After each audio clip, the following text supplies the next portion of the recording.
Hello friends, welcome to हुमेंजा, welcome to another beautiful day. और मेरी सुबह हो चुकी थी। मैं सहरी के वक्त का शूट नहीं कर पाई थी क्योंकि बहुत डिफ़िकल्ट होता है। मैं जैसे ही उठती हूँ वैसे ही ईशल भी उठ जाती है, तो सहरी बनाना फिर उसके वक्त में मेरा टाइम ही नहीं मिल पाता है मुझे शूट करने का। तो खैर हो चुकी थी सुबह और ईशल भी उठ गई थी। और वो यहाँ पे ये स्विचेस वगैरह में बहुत अपनी फिंगर्स डालती है। बच्चे लोग बहुत क्यूरियस रहते हैं, पता नहीं क्या इनको स्विचेस से पड़ी रहती है। तो खैर मैंने सभी स्विचेस को सील करके रखा है ताकि वो कुछ रिस्की ना रहे। तो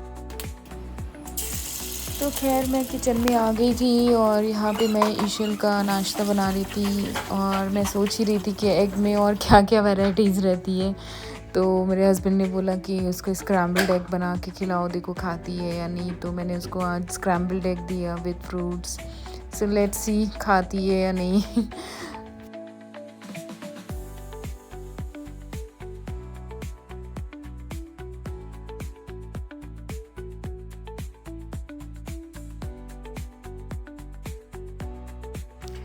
और दिन था जुमे का, फ्राइडे का। तो ये रमज़ान का पहला जुमा था, तो सारे व्यूअर्स को रमज़ान का पहला जुमा बहुत बहुत मुबारक। और आज का दिन था बहुत बिज़ी जाने वाला था, तो मैंने यहाँ पे अपना फटाफट काम निपटाया। यहाँ पे मैं कहीं पहले पानी दे देते हैं क्योंकि बहुत आजकल गर्मी स्टार्ट हो गई है और बहुत मेरे सारे प्लांट्स जैसे सूख रहे हैं, तो इसलिए मैंने कहा ये तो पहले ही काम कर लेती हूँ।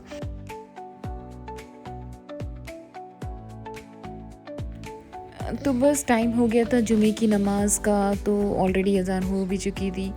तो मैंने सोचा चलो पहले नमाज़ पढ़ लेती हूँ, उसके बाद फिर मैं बाकी सारे काम करूँगी। और काम तो खैर होता ही रहेगा, इसमें देरी नहीं होनी चाहिए। तो मैं यहाँ आ गई थी अपनी नमाज़ पढ़ने के लिए और मैंने ईशल की भी जानमाज़ बिछा दी थी। मैंने अपने हस्बैंड को बोला था कि देखिए ये पढ़ती है क्या, उसको क्या समझ में आता है कि मम्मा क्या कर रही है। तो खैर मैं जब नमाज़ पढ़ती रहती हूँ तो वो आके ऐसे देखती है और वो भी ऐसे दुआ मांगती है। तो खैर बच्चे हमसे देख कर के ही सीखते हैं। और यहाँ पे वो बस देख ही रही थी और माशाल्लाह बहुत प्यारी लग रही थी। मैंने उसको हिजाब भी पहनाया था। तो बस खैर वक्त हो गया था कुरान भी पढ़ने का। मैंने कहा कुरान भी पढ़ लेती हूँ साथ ही साथ, और उसके बाद फिर किचन में तो जाना ही है।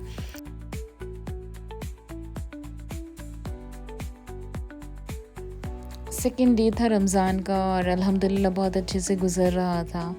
और मैंने रमज़ान सीरीज़ व्लॉग स्टार्ट किया है। तो आज के सेकेंड डे के सीरीज़ में मैं आप सबसे जो रेसिपी शेयर करने वाली हूँ वो है यखनी पुलाव की। तो आज मैं चिकन यखनी पुलाव बनाने वाली हूँ और उसकी रेसिपी आप सबसे डिटेल में शेयर करने वाली हूँ। तो खैर मैं आ गई थी यहाँ पे किचन में और आप लोगों को कुछ चीज़ें पहले से ही प्रिपेयर करके रखना है, जैसे कि चावल को ऑलरेडी 1 घंटे पहले ही या 40-45 मिनट्स पहले ही भिगा के रखिए ताकि आपके राइस जो है वो बहुत सॉफ्ट बने और फ्लफ़ी बने। और इमली को ऑलरेडी भिगा के रखें, तो उसका पल्प आप इजीली निकाल सकते हो। तो खैर यहाँ पे मैंने चावल को अच्छे से वॉश कर लिया था और ये करीब करीब आधा किलो के करीब राइस था ये। तो यहाँ पे मैंने इसको अच्छे से वॉश करके और उसको पूरा कवर होना चाहिए पानी से, तो उसको मैंने एक साइड पे रख दिया था। और चिकन था, वो चिकन 1 kg के अराउंड था। उसको मैंने अच्छे से विनेगर पानी में वॉश कर लिया था और वॉश करने के बाद मैंने उसको भी साइड पे रख दिया था। अब बारी थी गरम मसाले निकालने की। तो मैंने यहाँ पे तेज़ पत्ता लिया था, ज़ीरा लिया, बड़ी इलायची, 1 बड़ी इलायची, 2-3 छोटी इलायची थी और सिनेमन स्टिक था। तो ये सारे गरम मसाले को मैंने साइड पे रख लिया था ताकि कुछ स्किप ना हो। और अब बारी थी यखनी बनाने की। तो यखनी बनाने के लिए मैंने एक बड़े भगोने में चिकन डाला और उसमें जो सारे गरम मसाले थे वो सारे गरम मसाले को मिक्स करके और करीब करीब 1 से 1.5 लीटर पानी मैंने डाल करके नमक डाल के गैस की स्विच को ऑन कर दिया था। स्टार्टिंग में आप फ्लेम पूरा हाई पे ही रखना और बाद में जब एक अच्छा बॉयल आ जाए उसके बाद ही उसको धीमा करिएगा। तो यहाँ पे मैंने एक बड़ी प्याज भी कट करके डाली थी और उसमें मैंने 5 से 6 लहसुन और एक छोटे से अदरक का टुकड़ा और 4-5 हरी मिर्ची, साबुत हरी मिर्ची डाल दिया था और मैंने थोड़ा सा सूखा धनिया डाला था। और ये देखिए यहाँ पे अच्छे से बॉयल आ रहा था और अब बारी थी इमली के पल्प की। तो मैंने इमली को गर्म पानी में ऑलरेडी भिगा के रखा था। यखनी का मसाला बनाने के लिए हमें एक बड़ा सा भगोना ले लेना है और उसमें ऑयल डालना है और साथ ही साथ आप ऑलरेडी 5 से 6 मीडियम साइज़ की प्याज को कट करके रखिएगा। तो मैंने यहाँ पे करीब करीब 5 से 6 मीडियम साइज़ की अनियन ऑलरेडी कट करके रखी थी। तो यहाँ पे तेल गरम होने के बाद मैंने ये प्याज को डाल दिया था और इसको मैंने अच्छे से सौटे भी कर लिया था और साथ ही साथ मैंने थोड़ा सा बेस्ता के लिए भी निकाल लिया था। अगर आप चाहो तो इसमें थोड़ा घी ऐड करिएगा, मैंने तो डाला था, उससे राइस का बहुत ही अच्छा फ्लेवर आता है। तो यहाँ पे मैंने 2 चम्मच देसी घी डाल दिया था और यहाँ पे हमारा प्याज अच्छे से भुन रहा था। उसका कलर जब चेंज हो जाएगा देन ही आप वो बिरिस्ता के लिए निकालना। तो यहाँ पे मैं इसको प्याज को अच्छे से मिक्स कर रही थी और प्याज को आप थोड़ा बारीक ही कट करिएगा, बहुत मोटी मोटी नहीं चाहिए रहेगी। तो बस यहाँ पे मेरे प्याज ऑलमोस्ट भुन गई थी और यहाँ पे मैंने बिरिस्ता के लिए भी थोड़ा सा निकाल रखा था। प्याज देखिए हमारी रेडी हो चुकी है। तो अब बारी थी चिकन को ऐड करने की इस प्याज के मसाले के लिए।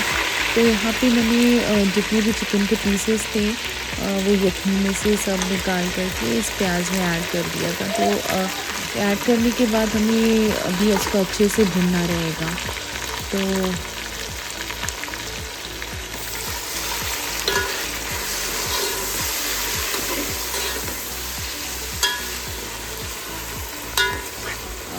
यहाँ पे ऑलमोस्ट हमारे चिकन अच्छे से भुन गया था प्याज में। तो अब बारी थी अदरक लहसुन वगैरह डालने की। तो मैंने यहाँ पे लहसुन का पेस्ट डाल दिया था, 2 टेबलस्पून के करीब करीब था और उसके बाद हमें अदरक का पेस्ट भी डालना था। तो ये भी 1 से 1.5 चम्मच के करीब अदरक का पेस्ट मैंने ऐड किया था इसमें। और अदरक लहसुन का पेस्ट ऐड करने के बाद इसको अच्छे से भून लेना है ताकि वो कच्चा ना रहे मसाला। और अब बारी थी टमाटर ऐड करने की। तो मैंने एक बड़ा टमाटर कट करके ऐड किया और उसके साथ ही साथ मैंने 4 से 5 हरी मिर्ची भी डाल दी थी। और यहाँ पे मैंने जो इमली का पल्प भिगा के रखा था उसका पानी सारा मैंने निकाल करके डाल दिया था। और प्लस जो आपका अखनी का पानी था उसमें ऑलरेडी गरम मसाले थे। तो इसको आप छान के ही डालिएगा, अदरवाइज़ आपको सारे खड़े मसाले चावल में आएंगे अगर आप नहीं छान के डालोगे। तो यहाँ पे मैंने अखनी भी ऐड कर दिया था और इमली का पल्प भी ऐड कर दिया था। और गैस की फ्लेम को हाई पे ही रखिएगा ताकि एक अच्छा बॉयल आ जाए और उसके बाद ही आपको ऐड करना है राइस। तो और यहाँ पे लहसुन की कलियाँ भी थी तो उसको मैंने स्क्वीज़ करके डाल दिया था। और अब बारी थी सॉल्ट ऐड करने की। तो सॉल्ट आप अपने टेस्ट के अकॉर्डिंग ही ऐड करना।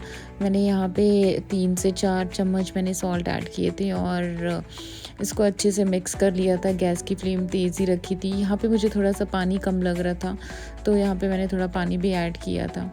और देखिए अच्छे से बॉयल आने के बाद ही मैं राइस को ऐड कर रही हूँ यहाँ पे।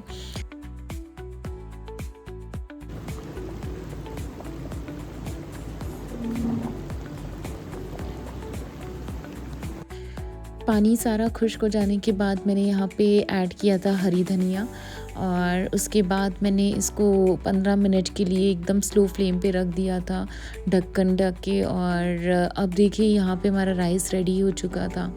तो मैंने इसको अलग से एक बोल में निकाल लिया था, और उसके ऊपर मैंने थोड़ा सा बेरिस्ता ऐड कर दिया था।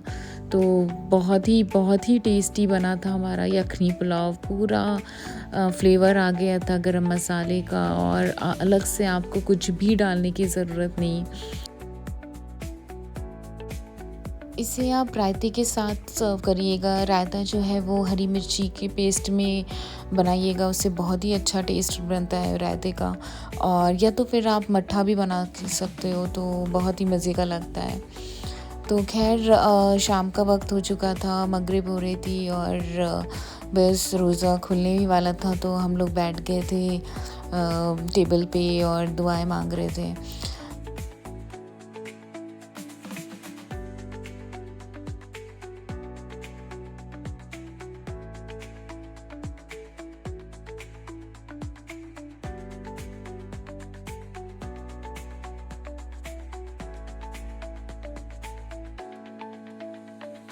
अल्हम्दुलिल्लाह हम लोग ने इफ़्तार वगैरह कर लिया था और नमाज़ें हो गई थी। तो बस मैं आ गई थी यहाँ पे क्लीन करने के लिए, और मैंने सोचा चलो पहले क्लीन कर लेते हैं और उसके बाद फिर बाकी के सारे काम होंगे। तो यहाँ पे मैं टेबल वगैरह क्लीन कर रही थी, और उसके बाद किचन भी बहुत ज़्यादा मेस था। तो मैं किचन में आ गई थी सब क्लीनिंग वगैरह करने के लिए, और यहाँ पे मेरा काम ऑलमोस्ट हो चुका था। और मुझे ईशल को लेके जाना था गार्डन में, तो मैं यहाँ से सारे काम वगैरह निपटाने के बाद मैं और ईशल चले गए थे गार्डन। तो मैं बहुत थक गई थी, इसलिए मैं वहाँ का कुछ भी शूट नहीं कर पाई, और बस थोड़ी टाइम के बाद फिर हम आ गए थे वापस। Hello friends, welcome back. तो कैसा चल रहा है आप लोगों का रमज़ान? अल्हम्दुलिल्लाह रोज़ा हो गया है कंप्लीट, और माशाल्लाह से बहुत अच्छे से हुआ है। और आप लोग भी कमेंट करके ज़रूर बताएं कि आप लोगों का कैसा चल रहा है रमज़ान, और इबादतें कैसी चल रही है। ज़्यादा से ज़्यादा इबादत करने में टाइम हम लोगों का जाना चाहिए। और बस हो गया था हमारा डिनर वगैरह, नमाज वगैरह भी हो गया। अब सहरी के टाइम पे उसकी तैयारी। तो खैर थकान बहुत ज़्यादा लग गई थी, हेक्टिक डे था, बट कोई नहीं, अल्हम्दुलिल्लाह बहुत अच्छा था दिन और बहुत अच्छा गुजरा। तो कैसा लगा आप सबको मेरा ये व्लॉग? और मैंने रमज़ान सीरीज़ स्टार्ट किया है, तो होपफुली आप लोग उसमें कनेक्ट करेंगे। आप लोगों को पसंद आए तो प्लीज़ मेरे व्लॉग को लाइक करिए, सब्सक्राइब करना ना भूलिए। तब तक के लिए अल्लाह हाफ़िज़।